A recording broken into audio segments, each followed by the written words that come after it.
మన హైదరాబాద్కు దగ్గరలో గోదా సమేత మన్నార్ రంగనాయక స్వామి ఆలయం ఉంది.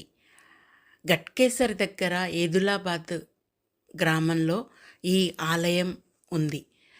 600 సంవత్సరాల క్రితం ఈ ఆలయం నిర్మించబడింది అని చరిత్ర చెప్తోంది. ఈరోజు భోగి పండగ 13 జనవరి. ఈ పర్వదిన సందర్భంగా గోదా సమేత మన్నార్ రంగనాథ స్వామి వారిని దర్శించుకున్నాను. చాలా కన్నుల విందుగా ఉంది. అక్కడ పూజ చేసే విధానము, అందరికీ ఆశీర్వచనం ఇచ్చే విధానం అంతా చాలా బాగా జరుగుతుంది ఆలయంలో.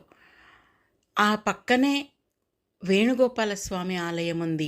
గోదా సమేత రంగనాయకుల వారిని దర్శించుకొని, వేణుగోపాల స్వామిని దర్శించుకొని తిరుగు ప్రయాణంలో మాకు పక్కకే 1 కిలోమీటర్ రాగానే బాచారం దగ్గర జ్ఞానగిరి లక్ష్మీ నరసింహస్వామి ఆలయం కనిపించింది.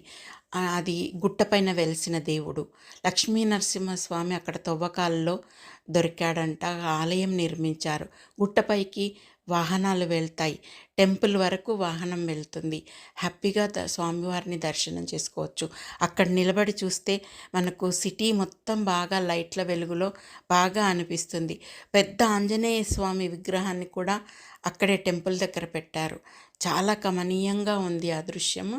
స్వామివారిని దర్శించుకొని మేము తిరిగి హైదరాబాద్కి వచ్చేసాము.